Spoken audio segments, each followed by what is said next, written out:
بسم اللہ الرحمن الرحیم. میں ہوں شاہد آفریدی. آپ میرا چینل دیکھ رہے ہیں پاور ٹاکس.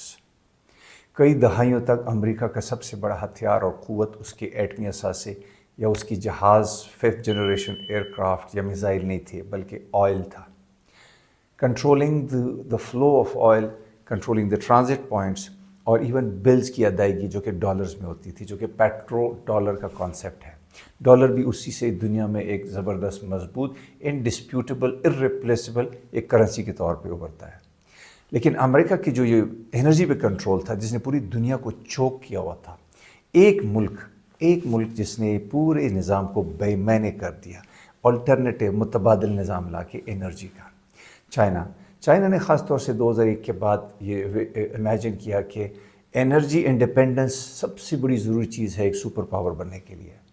اور امریکہ کا چونکہ دنیا پہ ایک انرجی پہ کنٹرول ہے، تمام شپنگ لائنز پہ کنٹرول ہے، اور یہ بھی امپورٹنٹ بات ذہن میں رکھنے کی ہے کہ تمام آئل جو دنیا میں پوائنٹ اے سے اور تمام جگہوں پہ پہنچتا ہے، وہ شپس کے ذریعے پہنچتا ہے، سمندر کے ذریعے پہنچتا ہے. اور سمندروں پہ امریکہ کا ایک انپیرللڈ کنٹرول ہے. 11 ایئر کرافٹ کیریئرز ہیں جو کہ پوری دنیا میں اس کے کنٹرول کرتے ہیں سی لینز کو. تو چائنا کا سب سے بڑا پرابلم کیا تھا؟ ملاکا اسٹریٹ، جہاں سے اس کے پاس دنیا کی بلکہ سب سے بڑی ایک شپنگ لین ہے، جو سنگاپور، ملیشیا اور انڈونیشیا کے بیچ میں سے گزرتی ہے.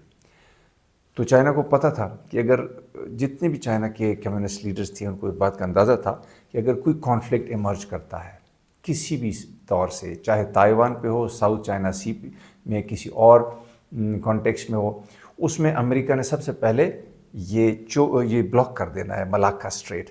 تو یہ چائنا کے لیے ایک ملاکا ڈیلیما بھی بن گیا تھا، جس کے طور پہ وہ بڑے پریشان رہتے تھے کہ اس مسئلے کا ہم کیسے حل نکالیں. اور امریکن لا میکرز بڑے اس پہ کہتے ہیں نا خوش رہتے تھے. ہاکش جو امریکن لا میکرز تھے، ریپبلکن پارٹی کے اور ڈیموکریٹ دونوں، کہ کبھی بھی اگر کوئی کرائسس ہوا تو ہم نے چائنا کے ساتھ تو ہم نے ملاکا اسٹریٹ کو بند کر دینا ہے.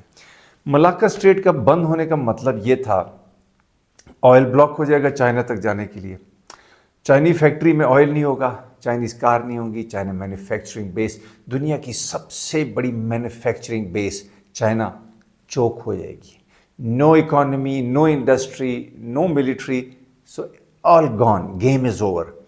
اب چائنیز نے اس کا جو طریقہ نکالا، renewable energy, solar panel system, wind turbines, nuclear energy, massive investment کی. ان کو پتہ تھا کہ تیل ہماری اب بھی بہت بڑی ضرورت ہے. ابھی دیکھیے نا، چائنا کا ڈیلی کا جو کنزمپشن ہے تقریباً 11 ملین کیوبک آئل ڈیلی کی ان کی کنزمپشن ہے، اور یہ 2020 سے چل رہی ہے.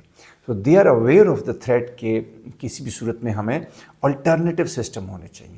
اب گریجولی چائنا انرجی انڈیپینڈنس کی طرف جا رہا ہے، تو اس کو وہ خطرات بھی کم ہو گئے ہیں. ابھی انٹرونشن کا خطرہ بھی کم ہو گیا ساؤتھ چائنا سی میں. تائیوان کے کرائسس پہ بھی اس کو انٹرونشن کا خطرہ کم ہو چکا ہے. ابھی امریکہ کو پتہ ہے کہ وہ تائیوان کو بچا نہیں پائے گا، کیونکہ وہ کوئی بھی ایسا پریشر ایگزرٹ کرنے کی پوزیشن میں نہیں ہوگا چائنا پہ جس کی وجہ سے یہ تائیوان پہ روکا جا سکے چائنا کو انویژن سے یا ایون کسی بھی قسم کی پیسفل یونیفیکیشن سے. سو لہٰذا اس 21 سینچری کے دور میں جب کہ امریکہ آئل فیلڈز کو کنٹرول کر رہا تھا، China was controlling the destiny, the future of energy. اور اب یہ دیکھیں نا، ویژنز کا فرق ہے.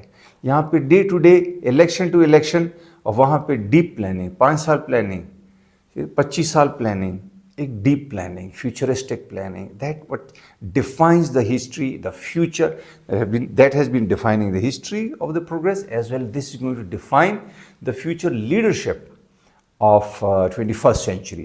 So I hope that discussion was useful. اپنا خیال رکھیں. Have a great day.